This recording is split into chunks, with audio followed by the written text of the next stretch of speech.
fact. Let's call in Tim Beck and talk about legalizing marijuana in Motown. Tim Beck is chair of the Detroit Coalition for Community Care, which is fronting an effort to legalize small amounts of marijuana in Detroit. The issue is likely to appear on the November ballot there. Beck is a longtime activist in this effort to decriminalize grass. Beck runs a health insurance agency and is a graduate of the University of Detroit.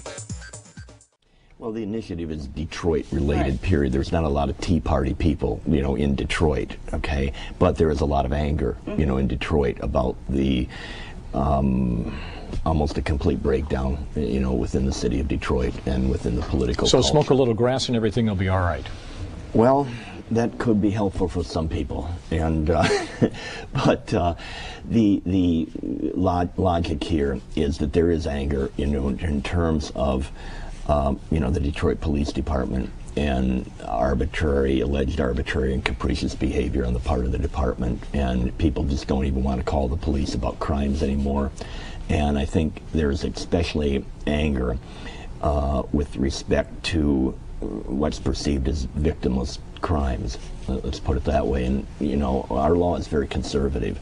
Specifically, it is not a full legalization of marijuana. It's not like you're going to be able to possess 100 pounds, in the city of Detroit.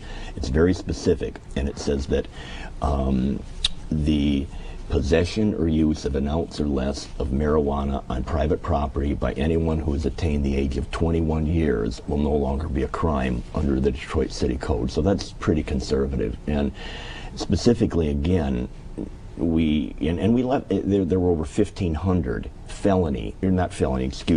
misdemeanor arrests in the city of Detroit for simple possession of marijuana. And when you take a look at $350 an hour in police and court processing time times 5 hours for each miscreant, you're talking $2.6 million. So if I want to walk down the street, and smoke a joint to the corner party store, that'll be okay? No, it would not. Well, then why? Absolutely not. If that's not okay, why won't you have police busting people then?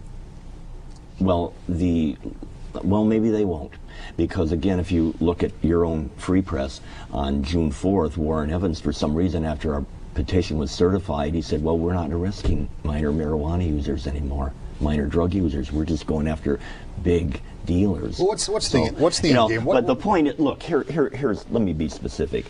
We look with the ultimate goal down the road, and we're just starting with Detroit, like we started with Detroit for medical marijuana, and 4 years later, medical marijuana is legal in the state of Michigan. We would like to see marijuana regulated like tobacco and alcohol. So this is the model, okay? So under 21 years old, you can't be drinking alcoholic beverages. You cannot walk down the street with a pint of Thunderbird and guzzling it and everything like that. So, but do you want to move it into other urban areas? Detroit first, Saginaw next, Flint, etc., etc.? Well, ideally, yeah, that's what we would like to do. Sure. What do you do to counter whatever federal laws that you're going to be running afoul of here? Well, we're not really going to do anything. What we're doing is... So you're going to advocate breaking federal law? Well, I guess that's what the deal is, yeah. And can a state pass a law that is in violation of federal law? Yes, they can. Should they? Well, we did it before. Well, yeah, it's true. Should they? Well, I think in my own political philosophy, speaking only for myself, I think the federal government itself is out of control. I'm kind of a libertarian type guy, so I believe that local control really is the way to go. How has it worked in the 12 or so other cities that have done this? Have they had intervention by the federal government? What do you mean? I'm sorry. Aren't there about a dozen cities who have legalized marijuana? Oh, okay. Yeah, well, specifically Seattle and Denver have legalized small amounts of marijuana. Denver did it by exactly the way we're doing it in Detroit, by amending the city code. Seattle made possession or use an ounce or less of marijuana the lowest law enforcement priority, of the city of Seattle. And incidentally, the state of Alaska, possession or use of an ounce or less of marijuana on private property has been legal for over 35 years. The Alaska Constitution is very, very strong on privacy rights. Why didn't the governor there try to overturn that? Yes, he did, and he failed. Okay. They ultimately, again, he lost in court. Have the feds intervened in any of those cases? Nothing. The medical marijuana law, are you concerned about its enforcement? It seems to be very spotty.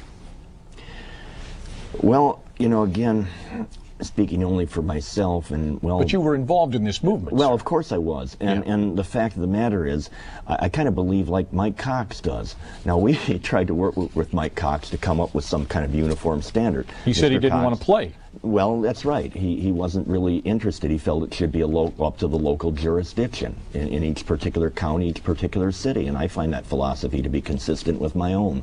And so, and you've got, again, you've got out in Kentucky and Missouri, I mean, you've got dry counties. Well, wait, I'm from Missouri, so let's not go too far. But let's think about that for a minute. Is that really the way you want it? Do you really want people in 83 different counties having 83 different sets of rules that they have to deal with? And if you live in County A and you travel to County B and you're used to the rules in County A and you do the same thing in County B and you get arrested and then you're going to be up in arms because the rules aren't equally enforced, is that really the way we want to enforce law in the state of Michigan?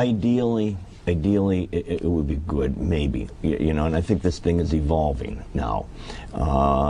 Ideally, yeah, it would be good to have some uniform standards. And in fact, I'm working with a group, Cannabis Patients Unite. It's a lobbying group composed of doctors, attorneys, business people, et cetera, that have an interest in this law. We're working with the Prosecutors Association and sheriffs and state police to come up with some kind of concept that everybody can agree on. How long in the process are you? We're just getting started. We're having exploratory conversations at this point.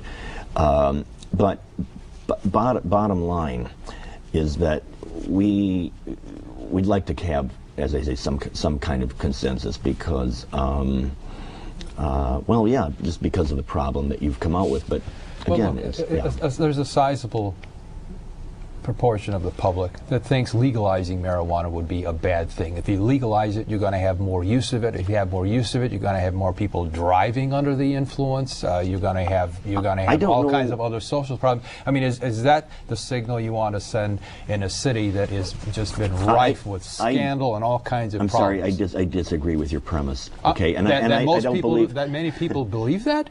Well, I would, at this point, if you take a look at the poll numbers, it's about, 50-50. Well, that's still a sizable portion. Okay, all right, fine. I'll concede that. But the fact of the matter is, when you get to the nitty-gritty with the law that we are written, and if you follow the law, that won't be happening. What we want to send is a message to say, hey, you're going to use marijuana, be responsible about it. No, the message you want to send is cops stay away from people using small amounts of marijuana. Isn't that the real message? Well, that is.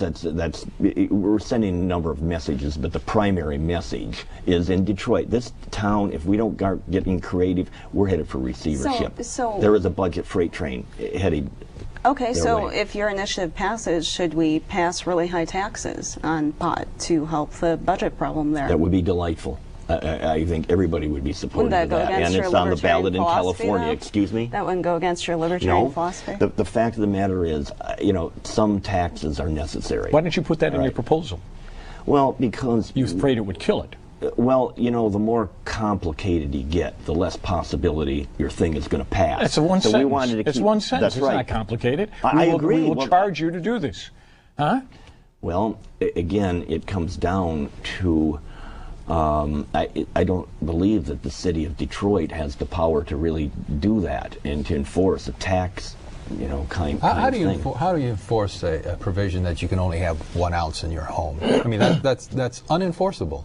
What if I want 5 ounces, 2 ounces, 2 pounds, 3 pounds? Who's going to know? Well, let's put it this way. Let's say there's some kind of distress call, and the police show up at somebody's house, and it may be real, it may be, just something benign, and all of a sudden, they find marijuana, and if it's over an ounce, you can get busted. But if it's under an ounce, they find a roach in an ashtray or something like that. No, forget it. We don't have time for that. Could you carry that marijuana in your car?